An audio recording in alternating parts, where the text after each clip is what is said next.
जगन्नाथ जी अपने भक्त के पीछे ऐसे छड़ी लेकर क्यों दौड़ रहे हैं? जानने के लिए सुनिए ये कथा। जगन्नाथपुरी से कुछ ही दूरी पर एक गांव में बंधु महंती नाम के एक भक्त रहते थे। बंधु महंती कोई काम नहीं करते थे।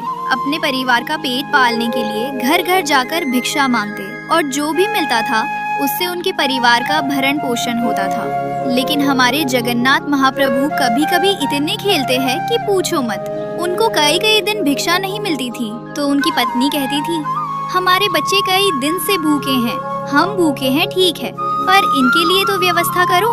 तो बंधु महंती कहते, क्या करूं देवी, आज तो जल पी के ही काम चला लो, आज भी कुछ नहीं मिला। ऐसा हाल था बंधु महंती जी का। आज 5 दिन निकल गए और बंधु महंती को पाने के लिए किसी ने भिक्षा नहीं दी है। बंधु महंती सोचते हैं, क्या करूं, बच्चे भूखे रोते हैं। रात में पत्नी को उठाते हैं, बोलते हैं, सुनो, मैंने तुम्हें आज तक बताया नहीं, मेरे एक मित्र हैं, बहुत धनवान हैं, बड़े सुंदर हैं, खूब सारे जेवर पहन के घूमते हैं और लाखों करोड़ों लोग उनके चरणों में प्रणाम करते हैं। अच्छा, तुम्हारे मित्र हैं? बोले हाँ, मेरे मित्र हैं, मुझे अपना सखा मानते हैं। क्या नाम है उनका? बोले मेरा और उनका एक जैसा ही नाम है, मेरा बंधु महंती नाम है, उनका दीन बंधु नाम है, हम दोनों मित्र हैं एक दूसरे के। अच्छा, दीन बंधु नाम है। देवी, मेरा मन है कि मैं और तुम और बच्चे सब उनके पास चलें, वो हमें भोजन जरूर खिलाएंगे। भोजन का नाम सुनते ही पत्नी इतनी खुश हो गई, बोले भोजन देंगे? बोले दाल देंगे, भात देंगे और साथ में छेना बोड़ा देंगे, आदि आदि सब देंगे। ये सब सुनकर के पत्नी बोली, हम चले उनके पास? चलो, बच्चे सो रहे हैं, मैं गोद में उठा लेती हूँ, फिर चलते हैं। देवी, चल तो देंगे लेकिन थोड़ा समय लगेगा। कोई बात नहीं, सुबह तक तो पहुँच जाएंगे। सुबह तक नहीं देवी, 5 दिन का समय लगेगा। पत्नी बोली, 5 दिन कहाँ रहते हैं? बोले एक नीलाचल धाम है जगन्नाथपुरी, वहाँ रहते हैं, मेरे दीन बंधु वहाँ रहते हैं। पत्नी से झूठ बोला है, मेरे मित्र हैं। पत्नी बोली, कोई बात नहीं, हम सह लेंगे, लेकिन भोजन तो मिलेगा ना वहाँ पर? हाँ मिलेगा ना, मेरे मित्र हैं। भोजन की बात करती हो? वो वस्त्र भी देंगे, अन्न भी देंगे, रहने को घर भी देंगे। चलो। और अपनी पत्नी को लेकर के जा रहे हैं जगन्नाथपुरी और रास्ते भर जगन्नाथ जी से प्रार्थना करते जा रहे हैं, हे महाप्रभु, मुझे कुछ नहीं चाहिए, बस मेरी लाज बचाना। मैंने इसको बोला है कि आप मेरे मित्र हो, कहीं आप मित्र बन करके नहीं मिले तो इसके मन में अविश्वास हो जाएगा, और इसके मन में अगर अविश्वास हुआ तो मैं क्या करूँगा नाथ। अब इसी बहाने से अपनी पत्नी बच्चों से कीर्तन कराते हैं। अब तो 3 ही दिन में पहुंच जाएंगे, कीर्तन करो। कीर्तन करते हैं, जबरदस्ती करवाते हैं। अपनी पत्नी बच्चों को लेकर के बंधु महंती पहुंच गए जगन्नाथपुरी। 5 दिन हो गए, चलते चलते कुछ खाया पिया नहीं है पिछले 5 दिन से। बच्चे भूखे प्यासे तड़प रहे हैं। जैसे ही जगन्नाथपुरी पहुँचे, दूर से ही नील चक्र दिखाई दिया, ध्वजा लहरा रही है। महाप्रभु जगन्नाथ जी की ध्वजा देख करके अपनी पत्नी से बोले, देखो वो जो ध्वजा दिख रही है ना? बोले हाँ, उसी के नीचे ही मेरे मित्र बैठते हैं, वो उनके घर की ध्वजा है। पत्नी भी आनंदित हो गई, लेकिन महाप्रभु जगन्नाथ जी का आज तक केवल कथाओं में श्रवण किया था, पहली बार देखने जा रहे हैं। बंधु महंती ध्वजा देख कर के ही मूर्छित हो गए। पत्नी ने बड़ी मुश्किल से होश में लाया उनको। अब तो ज्यों-ज्यों मंदिर के पास आ रहे हैं, त्यों-त्यों नृत्य कर रहे हैं और बार बार नृत्य करते करते घबरा जाते हैं और घबरा कर कहते हैं, महाप्रभु जी, आपको याद है ना, मैंने मित्र बताया है आपको, किसी और को नहीं दिखाना है मुझे कोई प्रचार नहीं करवाना कि आप मेरे मित्र हो, बस मेरी पत्नी को दिख जाना कि आप मेरे मित्र हो, और दिखना भी नहीं, मैं उसको बोल दूंगा आप बहुत व्यस्त हैं, तो बस भोजन प्रसाद पवा देना, इतना करवा देना बस, और कुछ नहीं चाहिए। महाप्रभु जी के मंदिर पहुँचे, जाने कितनी बार ठाकुर जी की स्मृति में बेहोश हो गए। जगन्नाथ जी के मंदिर में प्रवेश किया। महाप्रभु जी के सामने जैसे ही पहुँचे, जगन्नाथ स्वामी नयन पथगामी भवतु में। महाप्रभु जी के जब विशाल नेत्रों का दर्शन और ये आजानुलंबित भुजाओं का दर्शन किया, बंधु महंती नाचने लगे, दौड़ने लगे भीतर की ओर, मानो जैसे महाप्रभु जी बुला रहे हों। देख, मैंने कही थी ना, मेरे मित्र हैं। मुझे देखते ही देख भुजा खड़ी कर ली इन्होंने। कह रहे हैं आजा गले मिल ले। हाँ भुजा तो खड़ी की है, जाओ मिल लो। अभी नहीं ना, अभी वस्त्र नहीं धुले मेरे, अच्छे स्वच्छ वस्त्र पहनूंगा, नहा धो के तैयार होऊंगा, तब जाऊंगा भीतर। एक लाज तो बचा ली ठाकुर जी, अब दूसरी कुछ प्रसाद पवा देना। रात भर बैठे रहे मंदिर के द्वार पर, किसी ने भोजन नहीं पूछा। पत्नी बोली, आप तो कह रहे थे कि आपके मित्र भोजन पवाएंगे, दाल भात और जाने क्या क्या। आप हमको प्रलोभन दे रहे थे। अरे तुमने देखा नहीं कितनी भीड़ थी अंदर, कितने लोग बैठे थे वहाँ पर। अभी सबसे मिल रहे हैं वो, सुबह तक कराएंगे ना हमको भोजन। वही बैठ कर के चिंतन करते जा रहे हैं। कीर्तन करो कीर्तन करो, तुम पर तो घूम फिर के कीर्तन आता है। अब तो हम कीर्तन तभी करेंगे जब महाप्रसाद मिलेगा।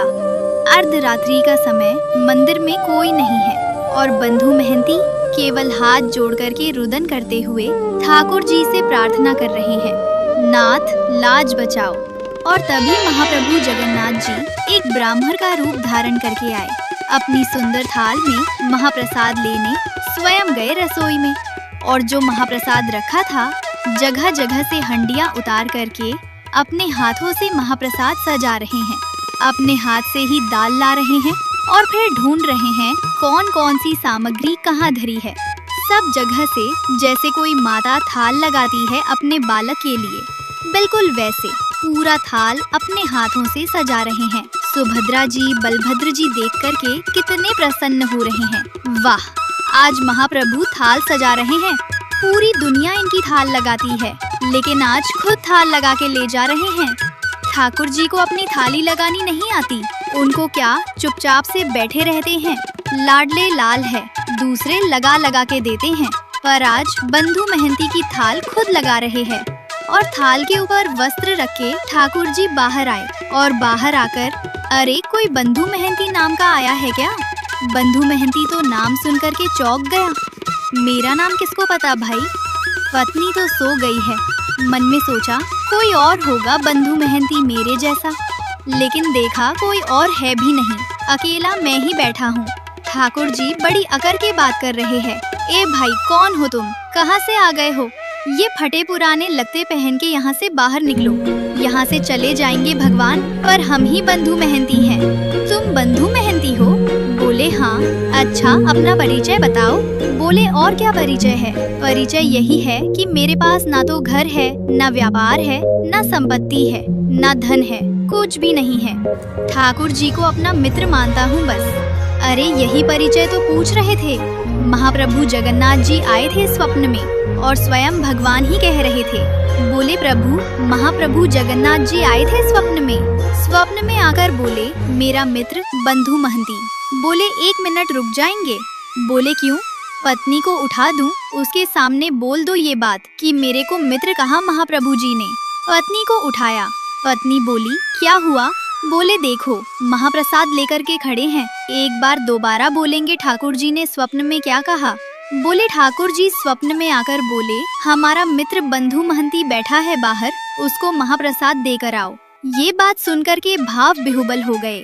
अब महाप्रसाद देख करके तो बच्चे पत्नी खुश हुए, लेकिन बंधु महंती तो ये शब्द सुनकर के ही प्रसन्न हो गए कि ठाकुर जी ने मित्र मान लिया। बोले सुनिए, मेरी तो योग्यता नहीं, मैं उनको जाकर के प्रणाम करूं।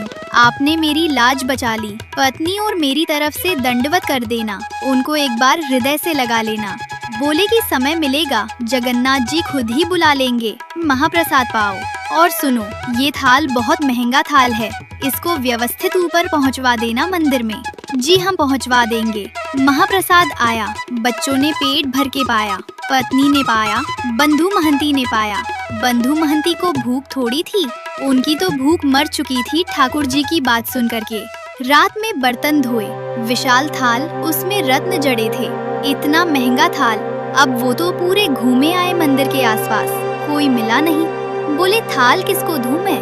ठाकुर जी की लीला, न द्वार पर कोई है, न कहीं कोई स्थान है रखने का। मन में सोच रहे हैं, मैं कहीं भी रख के चला जाऊं तो कोई ले गया तो क्या होगा, तो अपने पास छुपा करके थाल को रख लिया। बोले सुबह होगी, द्वार खुलेंगे तो भीतर दे दूंगा पुजारी जी को। सुबह होते ही मंदिर में हड़कंप मच गया। ठाकुर जी का थाल चोरी हो गया। रसोई घर से दूसरी आवाज आने लगी। बोले हंडिया फूटी पड़ी है, चावल बिखरे पड़े हैं, पता नहीं कौन भीतर घुसा था, सारी सामग्रियां फैला दी हैं। हल्ला मचा, ढूंढने लगे। इतने में बंधु महंती के नेत्र खुले, अपनी थाल लेकर के मंदिर में ही पहुंच गए। और जैसे ही इनके हाथ में थाल देखी तो शरीर की अवस्था, वस्त्रों की अवस्था से लगता ही नहीं है कि इसके पास था। चोर ही मालूम पड़ रहा था। बिना पूछे बिना जाने ही मारपीट शुरू कर दी। और जैसे ही मारपीट होनी शुरू हुई, बंधु महंती तो नाचने लगे। वाह जगन्नाथ, जय हो जगन्नाथ, आहा जगन्नाथ, रात में तो छेना पोड़ा खिला रहे थे, रात में तो रसगुल्ला खिलाए, सुबह लात घुसा पड़वा रहे हो। वाह जगन्नाथ, तेरी लीला बड़ी अद्भुत है। पत्नी आकर के कहती है, इनको मत मारिए, ये जगन्नाथ जी के मित्र है। बोले अच्छा, जगन्नाथ जी का मित्र है, इसको बताते हैं हम। अरे रात में जगन्नाथ जी ही दे करके गए। हाँ, जगन्नाथ जी पे और तो कोई काम ही नहीं, इसको देने जाएंगे। इस पर पहनने के लिए वस्त्र तो अच्छे नहीं है। महाप्रभु जगन्नाथ इसको महाप्रसाद देंगे। इतना मारा कि बंधु महंती बेहोश तो नहीं हुए, पर ठाकुर जी के ध्यान में चले गए। बंधु महंती चिंतन कर रहे हैं, नाथ आप चाहो तो सब कुछ देते हैं और आप चाहो तो मारते पीटते भी है। ठाकुर जी तुरंत गजपति राजा के स्वप्न में गए और बोले, मेरा परम सखा बंधु महंती, तुम्हारे लोग उसको मार रहे हैं। अभी जाओ, जाकर के उन लोगों को रोको और उन सबको बताओ, उनका दिमाग नहीं चलता, वो स्वयं नहीं विचार कर सकते। जब मंदिर का ताला नहीं टूटा है, मंदिर के अंदर के साकर तक नहीं खुली है, तो फिर भीतर से थाल बाहर कैसे चला गया? अरे मानव को ताला तोड़ना पड़ेगा, साकर खोलनी पड़ेगी, तभी वो किसी सामग्री को चुरा सकता है। पर मेरे लिए कोई द्वार नहीं होता, कोई ताला नहीं, मैं जहाँ चाहूँ जा सकता हूँ। बता दो, थाल वो नहीं ले आया, मैं देकर आया हूँ। मेरा मित्र बंधु महंती आया है। राजा ने आकर के सबको रोका। बोले क्यों मार रहे हो? बोले इन्होंने जगन्नाथ जी का थाल चुराया है। गजपति बोले, ताला खुला हुआ मिला था क्या? बोले नहीं। बोले रसोई घर में सब सामग्री फैली थी। बोले रसोई के ताले खुले हुए थे? बोले नहीं। बोले भाई, जब ताले ही टूटे नहीं तो फिर सामग्री बाहर कैसे आई? विचार किया तुमने? स्वयं जगन्नाथ जी दे के गए हैं। जगन्नाथ जी की आज्ञा बता के क्षमा मांगी और महाप्रभु जगन्नाथ जी ने आज्ञा कर दी, आज ही बंधु महंती और उनके परिवार का पुरी में रहने की व्यवस्था करो, इनको हमारे मंदिर की सेवा दे दो। आज तक महाप्रभु जगन्नाथ जी के मंदिर की सेवा उन्हीं के वंशज करते आ रहे हैं। तो प्रेम से बोलो, जय जगन्नाथ।